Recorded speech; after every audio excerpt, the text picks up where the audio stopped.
Hello ladies and gentlemen, welcome to my channel. This is a review for Max Payne 3.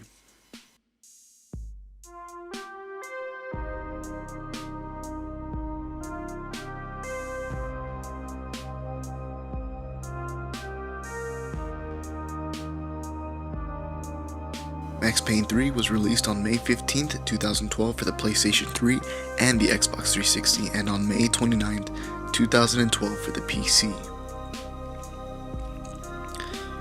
The game serves as the third entry in the Max Payne series, taking place after the events of Max Payne 2, The Fall of Max Payne. The following review is based on the PlayStation 3 version. The game begins with Max Payne, now serving as private security, leaning on a rail overlooking the slums of Sao Paulo. Surrounded by him are some of Sao Paulo's wealthiest, to whom he pays no attention to as he sips his scotch. Max's concentration, or his lack thereof, is suddenly broken by his partner, Raul Passos, who introduces him to the rich socialites when suddenly the elevator dings. Bang. The guard beside the elevator is shot in the head. With everyone dazed, confused, and horrified, the kidnappers grab your employer, Rodrigo Branco, and his wife, Fabiana. The Payne and Passos team then leap into action, saving Fabiana from a risky hostage situation, and narrowly saving Rodrigo by shooting out the tire of the kidnapper's van. A few days later, as if nothing ever happened, Max accompanies Fabiana, her sister Giovanna, and her brother-in-law, Marcelo Branco, to a high-end VIP club. With the sisters living it up on the dance floor, Max continues past them with Marcelo to a room overlooking the dance floor, where he once again takes advantage of the bar. As Max tries to drown out the robotic music with scotch, once again we hear an all too familiar sound. As everyone begins to panic, the same kidnappers from before snatch Fabiana and Giovanna and attempt to take Marcelo, but the latter is thwarted with a nearby Max. Thus begins Max Payne's journey into the depths of Sao Paulo, and as time passes, these kidnappings become the least of his problems. The characters are absolutely brilliantly written. All of them are downright awful people, including Max Payne. The game does not let you forget that fact by constantly dragging each and every character through the mud metaphorically and sometimes literally. For example, Payne's employer, Rodrigo Branco, is the owner of a large and extremely profitable company, Fábricas Branco. Generally, he seems to be mostly concerned about the kidnapping of his wife, but when he questions why, he makes certain quips about having bribed people. Another example is Max's partner, Raul Passos. While he seems to be helping you, he also has his own vices like being in love with Fabiana's sister, Giovanna. At first, this little affair seems harmless, but once Max gets into the thick of things, the affair begins to backfire on Max. Even the main character isn't free from this. Max Payne's addiction to alcohol and painkillers affects him while he's working as a bodyguard. The worst part of it is that he constantly acknowledges his problems and reminds the player through his constant narrations.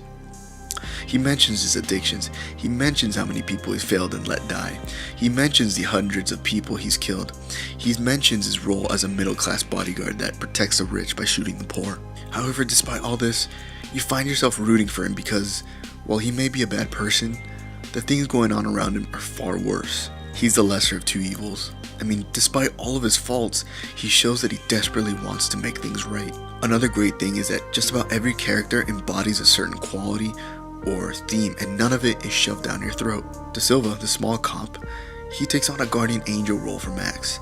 He's never really involved in any of Max's adventures towards the end, but he is the one guiding him to a path of redemption and opens his eyes to the harsh reality the drugs and alcohol have hidden from him. The story itself is something I haven't really seen before in a video game. It's not just a simple search and rescue plot. There is no big reveal at the end. The special police unit, the regular police, the paramilitaries, and the different slum gangs are all battling it out on the streets of Sao Paulo. With Fabiana's kidnapping, Max is sucked into the middle of all of it. So throughout the story, the player is put into Max's world of tragedy. Despite how well you play, despite how hard Max tries, a tragedy is almost always certain. And in that moment, rather than being a complete dead end, it opens a series of questions. Each passing cutscene makes you ask, what is next? How can this possibly get worse? Approximately every 3 levels, you have a new enemy and it progresses naturally. Almost like a detective catching a drug user. You caught the drug user, but it's bigger than him, so you find the drug dealer, then you find the supplier, then the distributor, and it goes on and on and on. So as I mentioned before, the game starts out with a kidnapping, but by the end of the game, that's the least of your worries. Regarding the technical aspects of the game, it's damn near flawless. A big negative is the frame rate drop. This is Rockstar's first time at not using loading screens between sessions, making use of cutscenes as active loading screens. This makes the gameplay far more immersive because it is seamless. However, you can easily tell what cutscenes are loading cutscenes because the frame rate drops pretty nastily. It's not terrible, but when the rest of the game runs smoothly, you notice a small sudden frame rate drops. The visuals, for a game that is already a few years old, still looks great, and screen captures from the PC version look better yet. Everything has been carefully modeled and has an extreme amount of detail. Some of these extra details are actually pretty easy to miss. One example is when Max is in the favela and two kids are playing soccer. The kids are well modeled, and Max even has a line of narration if you notice them long enough. The enemy models repeat from time to time, but it's hardly noticeable unless you study their faces. Rather than having different enemy models, a lot of them have different attire from one another. So unless you study their faces during gameplay, every enemy appears distinct from one another. The levels are also extremely beautiful and meticulously designed. The purple hue of the nightclub feels realistic. The dirty poverty and squalor in the favela feels real and adds to the overall theme of Max Payne 3. They captured the feel of the poorer districts of Sao Paulo, and it speaks to the theme of shooting the poor for the rich. In addition to the look, the design of the levels are awesome. Every level is point A to point B, but somehow it doesn't ever feel like that. Each level feels different and makes the overall playthrough a lot more fun and diverse. The audio of Max Payne 3 is another great aspect. The gravelly voice of Max is done so well. A killer. Some rent-a-clown with a gun who puts holes in other bad guys. Well, that's what they had paid for, so in the end, that's what they got. Say what you want about America. The pain and overall tiredness of Max is evident with every word and grunt uttered. But Max isn't the only star of the show. Rodrigo Bronco has a certain pomp and circumstance to his voice. Life in this country is not easy, you can see that. I have tried to do business the right way, but that's not always possible. Serrano, the favela crime lord, has an element of powerful disgust in his voice. There's not one character that has poor delivery of their lines. Even the NPCs are believable as they yell at Max in Portuguese. The dialogue isn't the only plus either. The soundtrack is absolutely phenomenal. Hells truly deliver the world of video game soundtracks onto a whole new other level. Their song Tears is rightfully among many top 10 lists of greatest video game music tracks of all time. There were UFE all over the airport, and civilians were being moved out. Looking at it one way, shutting down the airport for their escape was a weird sort of compliment, but one I didn't need.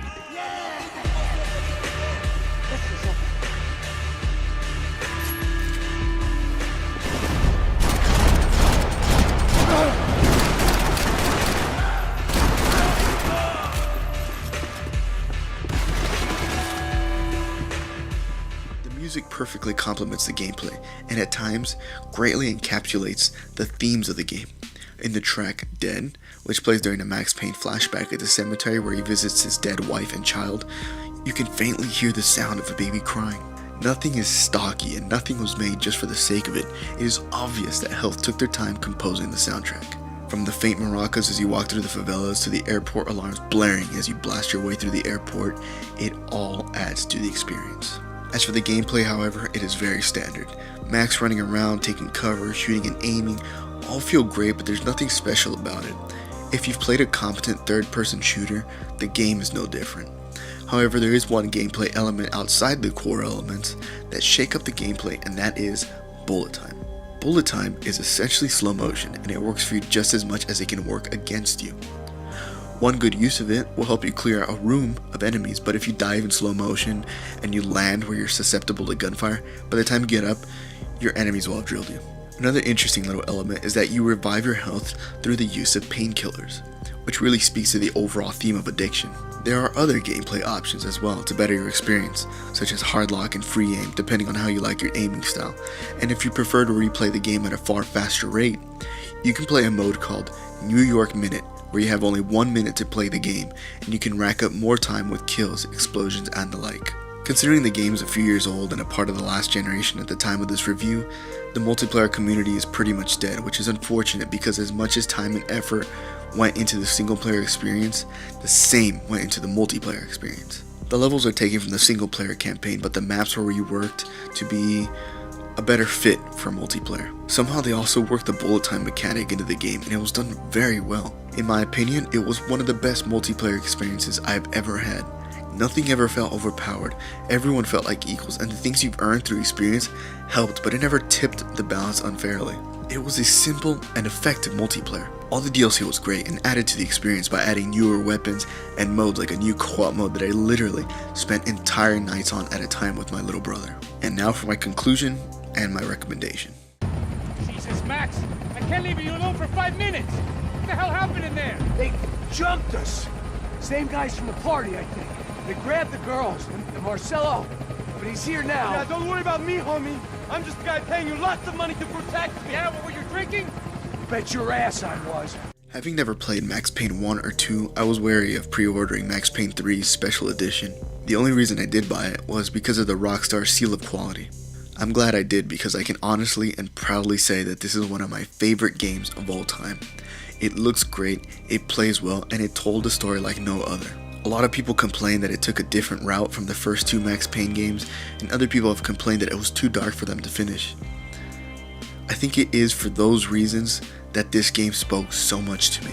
Max Payne 3 was a new phase in Max's life, which let people like me join the Payne train without knowing much else to fully enjoy the game.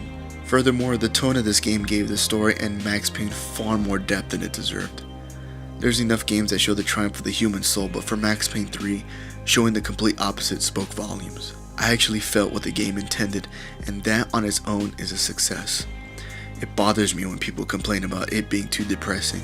Max Payne from the very beginning was a literal embodiment of whatever can go wrong will go wrong. The only negative is the standard third-person gameplay that felt formulaic with only the bullet time feature setting it apart from others. If you haven't played it yet, you're doing yourself a disservice by not doing so.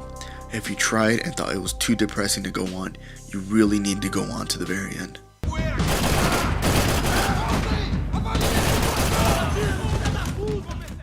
So for me, Max Payne 3 receives a 9.5 out of 10.